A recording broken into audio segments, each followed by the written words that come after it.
If you're a smoker or vapor ready to make a change, you really only need one good reason. But with Zyn nicotine pouches, you'll discover many good reasons. Zyn is America's #1 nicotine pouch brand. Plus, Zyn offers a robust rewards program. There are lots of options when it comes to nicotine satisfaction, but there's only one Zyn. Check out zyn.com/find to find Zyn at a store near you. Warning, this product contains nicotine. Nicotine is an addictive chemical. It's Saturday, the 18th of October. I'm Ciara Evans, and this was a week that saw hostages freed as peace deal in Gaza secured, pressure mount on Chancellor Rachel Reeves ahead of the budget. Donald Trump agreed to a new meeting with Putin, and tributes to Hollywood royalty Diane Keaton. Grab a cup of something hot, put up your feet, and get up to speed on the 7 biggest stories of the week. This is the Standout 7 from the Smart 7. It's news, but not the news. Monday morning saw the release of the 20 living Israeli hostages as the process of peace in Gaza got underway.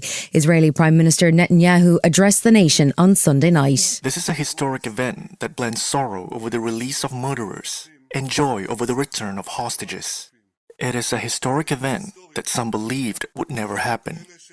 But our fighters believed, many in our nation believed, and I believed. There were celebrations across the Middle East as the ceasefire began in Gaza. 20 living Israeli hostages were delivered back to their families, and over 250 Palestinian prisoners and 1,700 people who had been detained without charge by Israel were released.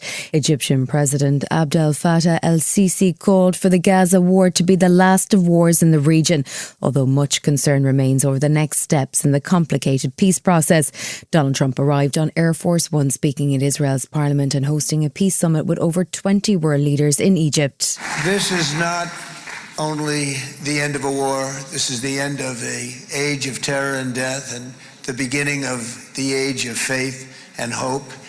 This is the historic dawn of a new Middle East. Trump seemed confident that all of the elements in the 20-point plan for peace, which include Hamas disarming, Israel withdrawing its forces, at least partly from Gaza, and the implementation of a new peace board are within reach. Israeli Prime Minister Netanyahu was also sounding positive as he addressed the Israeli parliament with Trump as an honoured guest. Mr. President, you are committed to this peace. I am committed to this peace. And together, Mr. President, we will achieve this peace. The peace conference in Egypt was a who's who of global leaders, including Keir Starmer, Emmanuel Macron and German Chancellor Friedrich Merz, along with Canadian PM Mark Carney and Pakistani PM Shehbaz Sharif. He was keen to nominate Donald Trump for the Nobel Peace Prize, although that may prove to be too soon. There was also a diplomatic row in the UK as the US ambassador to Israel, Mike Huckabee, publicly dismissed an attempt by Bridget Phillipson to claim some credit for the peace deal. Her claim was later backed up by Trump's envoy Steve Witkoff, who praised the vital role played by the UK. Tory leader Kemi Badenoch found the whole thing embarrassing. I was not born yesterday. The American ambassador to Israel has actually criticised the government, saying they are delusional for saying that they had anything to do with this peace deal. I think that is quite tragic, the way that the UK's reputation is falling under this Labour government. Former Labour PM Tony Blair was due to take a seat on Donald Trump's peace board, but it appeared on Monday night as though Trump had cooled on that idea, perhaps because of a pushback from Middle Eastern allies. Middle East Minister Hamash Falconer was still supporting him, however. Tony Blair has got long experience in the region. President Trump singled him out in the 20-point plan and in some of the communications around it for having played a useful role, and I welcome that and commend that. The ceasefire in Gaza ran into trouble on day 2 as Israel accused Hamas of not fulfilling their promise to return the bodies of 28 hostages as part of phase 1 of the peace deal. Israel refused to open the Rafah border crossing and cut the flow of aid in half after Hamas had returned only 8 of the bodies, claiming that the other remains will take time to recover from the rubble of Gaza. In the Commons, Tory leader Kemi Badenoch was on the attack over Gaza, following up from yesterday's dispute over credit for the UK's part in the peace deal and harking back to Keir Starmer's recognition of the state of Palestine. It is quite clear that UK relations with Israel have been strained by the actions of this government. The Prime Minister has taken the wrong decisions time and time again, diminishing our influence in the region. The Prime Minister was unimpressed, saying he was surprised and saddened that Badenoch chose to attack the UK's role in the process and her lack of any mention of the ongoing humanitarian crisis. He was also clear that there is a long road ahead. There can be no viable future for Gaza, no security for Israel, if Hamas can still threaten bloodshed and terror. So we will work to put that threat out of action for good. Tensions between Israel and Hamas continued on Wednesday as delays in returning the bodies of Israeli hostages threatened to derail the new peace deal.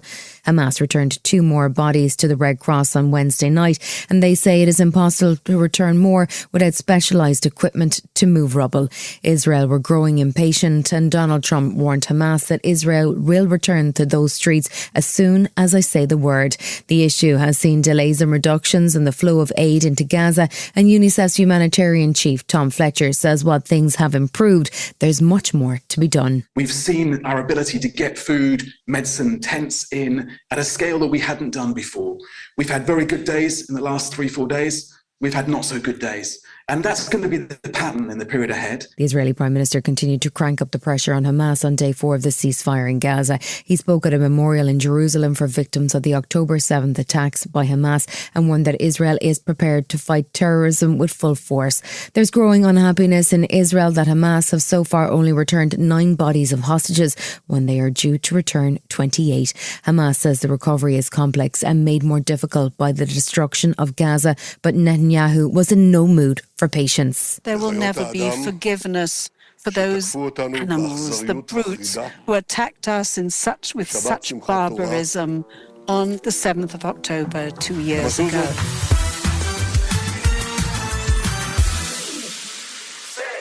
We're still about 6 weeks away from the Chancellor's autumn budget, but already Rachel Reeves is getting advice from all sides on what she should do. She's got to walk a delicate line to maintain the fiscal rules on borrowing while also propping up a flattering economy, and it's widely expected that she'll introduce tax rises, but it's not clear what that might entail. The Institute for Fiscal Studies warned the Chancellor against what they called directionless tinkering and half-baked fixes on Monday, suggesting that now is not the time for a wealth tax, but that there are a number of opportunities to target the wealthy. Helen Miller is a director of the Institute for Fiscal Studies. This would be a great place for her to look, but again, I think the mistake to make would be just to try to increase tax rates. Importantly, that point about don't just shove up rates, think about the design of those taxes first. The Chancellor confirmed on Wednesday that tax rises are on the agenda for the autumn budget. She was speaking in Washington at a meeting of the IMF, and she said that higher taxes on the wealthy are part of the budget story, but that there wouldn't be a return to austerity. Meanwhile, at Prime Minister's Question Time, Tory leader Kemi Badenoch was on the attack over the collapse this week of the case against 2 men accused of breaching the Official Secrets Act. The men have denied the charges, but that didn't seem to bother Kemi. Those spies were charged under a Conservative government. They were let off under Labour. Yeah! Is the government seriously saying that only one man, the Deputy National Security Advisor, had anything to do with this failure? The facts of the case were that the Tory government had refused to define China as a threat, and the DPP felt unable to continue the case. Number 10 has committed to publishing the witness statements and says the Prime Minister had no involvement in the decision to drop the charges. Keir Starmer had to lay out the timeline for the Tory leader. The case did not proceed because the policy of the past government did not meet the test that was necessary. That is the long and the short of it. Far from evading, I have said I will disclose the full witness statements. There was more from the Chancellor's trip to Washington on Thursday, where she was attending an International Monetary Fund and World Bank annual meeting.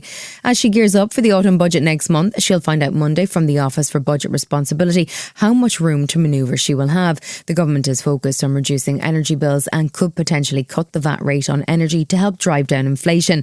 The Chancellor herself appeared to confirm taxes on the wealthy, but not a wealth tax on Wednesday, and she spoke to the BBC in Washington about the UK's inflation rate. We do currently have the highest inflation in the G7, but it is a long way off the inflation that we saw under the previous government. But do we need to do more to bring down inflation? Absolutely we do. Tory Shadow Chancellor Mel Stride, who seems to have a short memory when it comes to the Tory government, was busy accusing the Chancellor of being the one responsible for the current inflationary spike. We haven't got the kind of growth that the economy needs, and that's because of the decisions that the government took. Talking down the economy, borrowing lots of money, spending lots of money, stoking inflation, and all of this is a major drag on the economy. The collapse of a so-called spy case last week has seen controversy rumble on all week as the Tories pointed fingers at Labour and the Director of Public Prosecutions.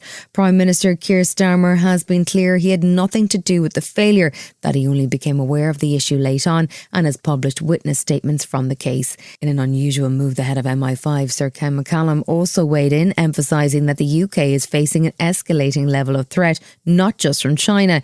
He says there's been a 35% increase in espionage cases. In 2025, MI5 is contending with more volume and more variety of threat than I've ever seen. Total security is, as we know, impossible. But still, we continue to strive for it, night and day.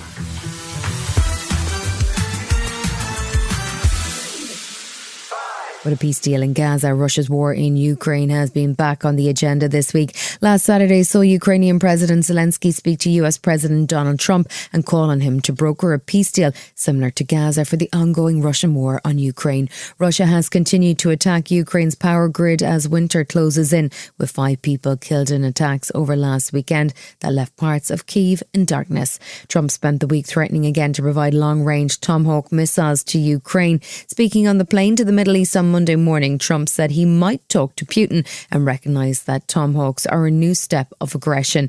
In the meantime, Ukraine's European partners are pushing ahead with funding to help Ukraine's energy network cope with ongoing Russian strikes, with EU Foreign Affairs Chief Kaja Kallas in Kyiv on Monday. The European Union has already mobilised 800 million euros to support Ukraine this winter.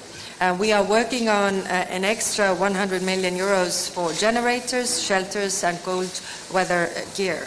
Russia has dashed any hope of quick peace, so we are planning for the long haul. Trump spoke again on Tuesday about his intention to give long-range Tomahawk missiles to Ukraine and again mocked Vladimir Putin for failing to capture Kyiv within a week at the start of the war. It's a dramatic change in tone, and NATO countries are also taking a more aggressive posture against Russia, with the EU warning that they consider Russia to be engaged in a hybrid war with Western nations, which will generate a firm response. NATO Secretary-General Mark Rutte even highlighted a damaged Russian submarine that surfaced off the coast of France, the Novorossiysk. There's a lone and broken Russian submarine limping home from patrol.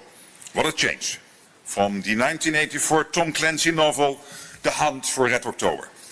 Today, it seems more like the hunt for the nearest mechanic. NATO chiefs met in Brussels on Wednesday as the focus shifted to Ukraine and bringing an end to the conflict there. The newly minted US Secretary of War Pete Hegseth was in Brussels to meet with NATO allies. He urged NATO members to spend more money on arms for Ukraine through the Prioritised Ukraine Requirements List, or PEARL for short. That's the scheme which sees Europe paying America to deliver arms to Ukraine, and Hegseth was determined that the only way to stop Russia was through strength and belligerence. Should a peace arrangement be reached, European leaders are sending a clear message to Russia. Now is the time to end this tragic war, stop the needless bloodshed, and come to the peace table. Finland, Sweden, Germany and Estonia have all agreed to up their spend, but the pressure is on France, Italy, Spain and Britain to commit more funds. Foreign Secretary Yvette Cooper was ramping up the economic pressure on Russia with an announcement in the Commons of a new round of economic measures against Putin. Major new UK sanctions against Russia's biggest oil companies and shadow fleet, because we are determined to support our Ukrainian friends and to stand up for our own security now. Friday saw Donald Trump meet with Ukrainian President Zelensky in Washington, but coincidentally, Trump and Russian President Vladimir Putin had a call on Thursday in advance of that meeting. Trump says he and Putin will now meet for another summit in Budapest, with Trump suggesting it could be in 2 weeks and hinting that sanctions would once again be delayed. Thursday also, Trump admitted that he authorised CIA activities in Venezuela, where the US had been carrying out strikes on suspected drug boats, killing at least 27 people. In what UN human rights experts are calling extrajudicial executions, the Venezuelan President Nicolas Maduro was trying to de-escalate the situation. No to war. We don't want a war in the Caribbean, nor South America. Not war, just peace. Who speaks English here? Is that correct? No war, just peace on the people of the United States. Please.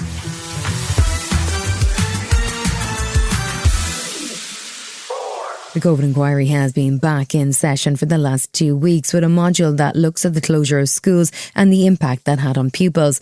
They've heard from some headmasters who've made their own plans for school closure, but were still caught by surprise when Boris Johnson's government closed all schools again with no notice in January 2021. Former Education Secretary Sir Gavin Williamson testified on Tuesday, and he said that some people in government had described the sudden closure as like smashing a Ming vase on the floor to get people's attention. He was also at pains to make clear that it wasn't his decision. I would often get the question as to why did you decide to close schools as you opened them, and it always sort of made me smile a little bit with the idea that I had the luxury of a person being able to take the decision. Still to come on the Standout 7 in association with Metro, a warning on cyber attacks and tributes to Hollywood royalty. Right after this. If you're a smoker or vapor, ready to make a change, you really only need one good reason. But with Zyn nicotine pouches, you'll discover many good reasons. Zyn is America's #1 nicotine pouch brand. Plus, Zyn offers a robust rewards program. There are lots of options when it comes to nicotine satisfaction. But there's only one Zyn. Check out zyn.com/find to find Zyn at a store near you. Warning, this product contains nicotine. Nicotine is an addictive chemical. Welcome back. There were alarming figures published in the UK's National Cyber Security Centre on Tuesday that showed cyber attacks have risen by 50% in the last year. The agency and the UK security services have been dealing with about 4 new nationally significant attacks each week. Big names who've seen attackers cripple their business include Marks & Spencer's, Jaguar Land Rover and even crash chain Kiddo. Security Minister Dan Jarvis also officially sounding the alarm and spoke on Tuesday about the government's new plans to get businesses to pay more attention to the risks online. For too long, cybersecurity has been a concern of the middle management. It's not a case of if you will be the victim of a cyber attack. It's about being prepared for when that attack happens. Former Interpol cybercrime director Craig Jones told Sky News that cyber attacks have become big business and the risks are much more serious now than many businesses realise. 10, 15 years ago, there wasn't that opportunity for the cyber criminals, but as that digital economy has evolved, so's that cybercrime economy as well. And the criminals and the businesses that they have set up are really impacting our countries around the world.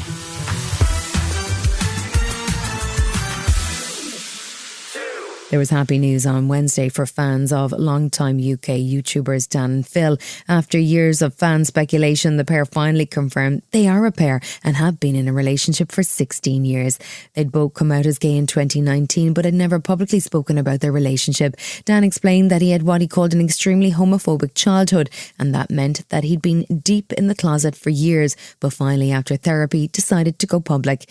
They've almost 3 million subscribers on YouTube and the response from fans seems to have been overwhelmingly positive. All right, let's get this over with. Yep. Are Dan and Phil in a relationship? Yes. All right, bye. Oh, sorry, you wanted more, did you? Oh. You want the juice. Okay. The tea, the blood, the tears, the Oh my God.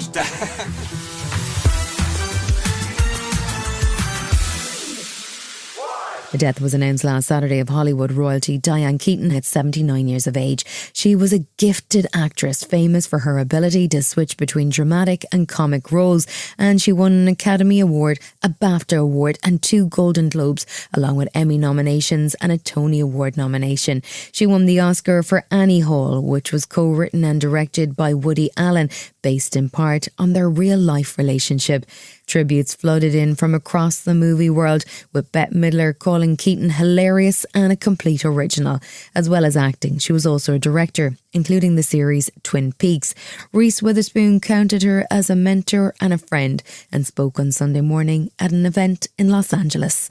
Rest in peace, Diane. She is just incredible and indelible and just a truly original person. So for Diane, watch one of her movies and wear like a really cool, interesting outfit and just live your dream. Just be your unique, interesting self. I think Diane would be really happy.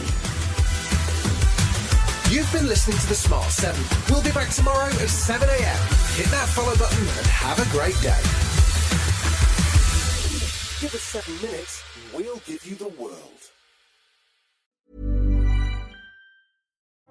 This Halloween, what's under your costume might just steal the show. Wait, is that glow-in-the-dark underwear? Booyah. MeUndies has dropped their spookiest collection yet. Glow-in-the-dark undies and PJs so comfy, it's scary. Tricks, treats, and buttery soft briefs. Exactly. To get cozy and spooky for less, go to MeUndies.com/trick-or-treat and enter code TRICKORTREAT to get 20% off your first order. That's 20% off your first order at MeUndies.com/trick-or-treat. Code TRICK-OR-TREAT. MeUndies. Treat yourself.